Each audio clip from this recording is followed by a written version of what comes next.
Whammy members and subscribers alike. I guess you see the title there, and I'll clear that up because it could be slightly misleading. Why do you carry? Why carry? What is your reason? What is your purpose?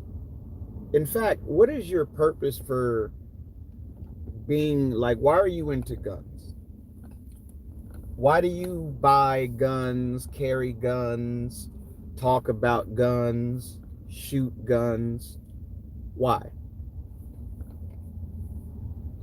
And my answer, I know very well what my answer is, but I want you to think about it yourself. The things that I'm going to run down are not me saying that these things are bad in any way, shape, or form. But the reason why a lot of people carry or they're into guns and whatnot, um, it differs, but it's pretty clear that, a lot of people are into it. It's like a fad. For a lot of people, carrying a gun is a fad. There's nothing wrong with that. Okay. In my opinion, the more people we can get to the 2A community, the better. So I don't have a problem with any of the reasons, but I'm just kind of naming them off. Some people, it's a fad. They see that it's like a cool thing right now. Honestly, being into guns is like the cool thing right now, in many places in America. Um, Another reason is some people have a very high competitive edge to them. So they're competitors, and shooting a gun and doing it competitively is awesome. That's what drives them. That's what brings them to the 2A community. Um, there's hunting, right? I'm about to go hunting this weekend coming up. Hunting brings people to the 2A community into guns and whatnot. That's another avenue, and I think the most obvious avenue is self-protection, right? So I'll tell you,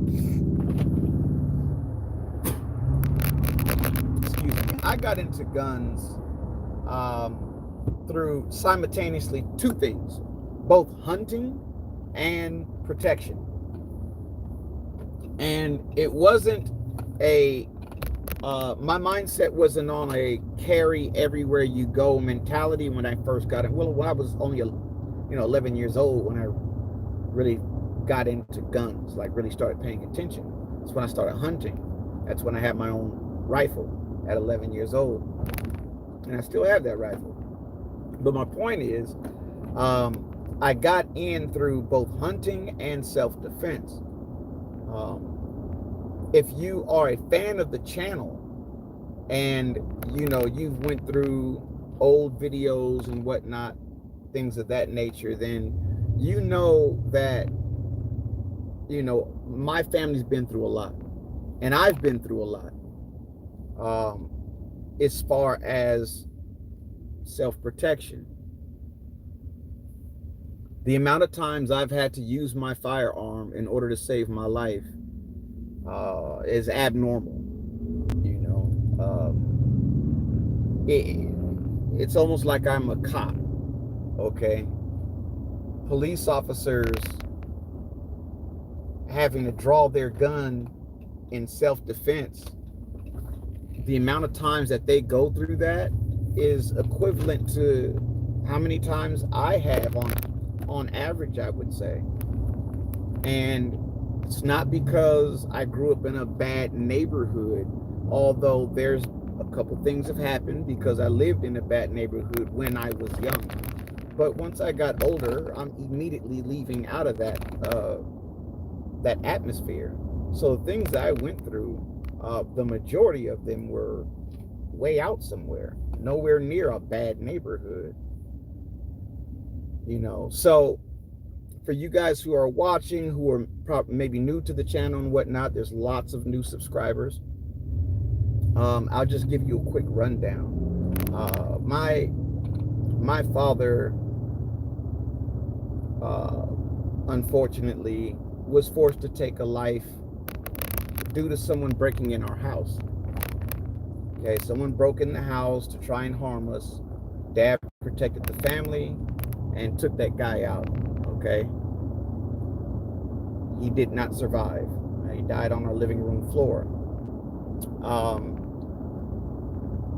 Unfortunately, that guy's whoever, we don't know who it was, the guy was never caught, but that guy's brother or friends, whatever, we found out he was a drug dealer. He was an insane guy.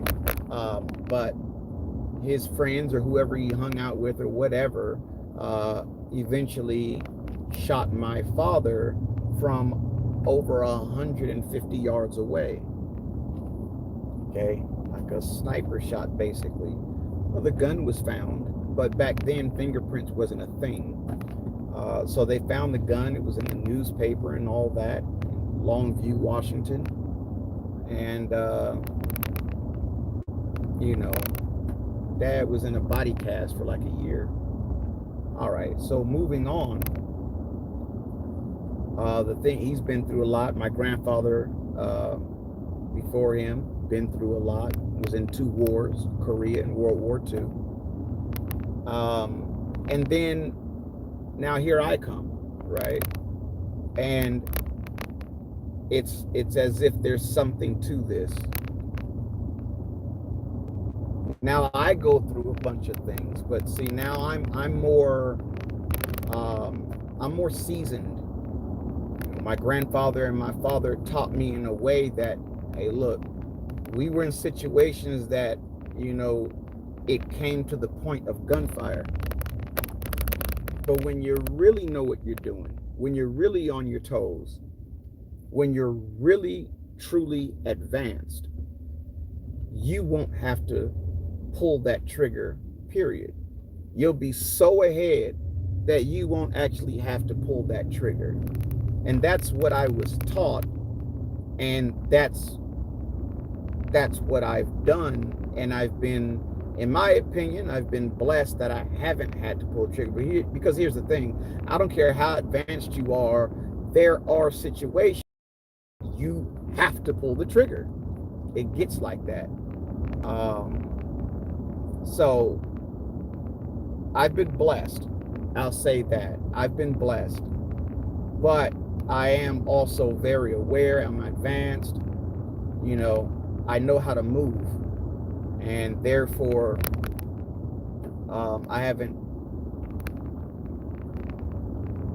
had to take somebody's life. I've come very close. I mean, pretty much as close as it comes. Okay, it doesn't get much closer. It doesn't get any closer.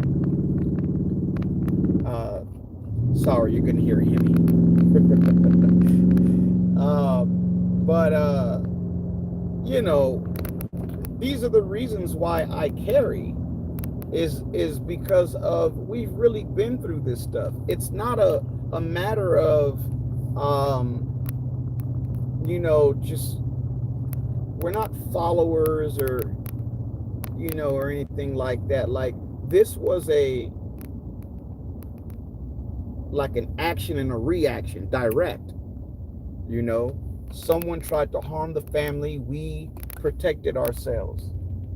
And, you know, my family comes from down south, so there's a heritage there, and there is a lifestyle where we're from in Arkansas of home protection. That is huge.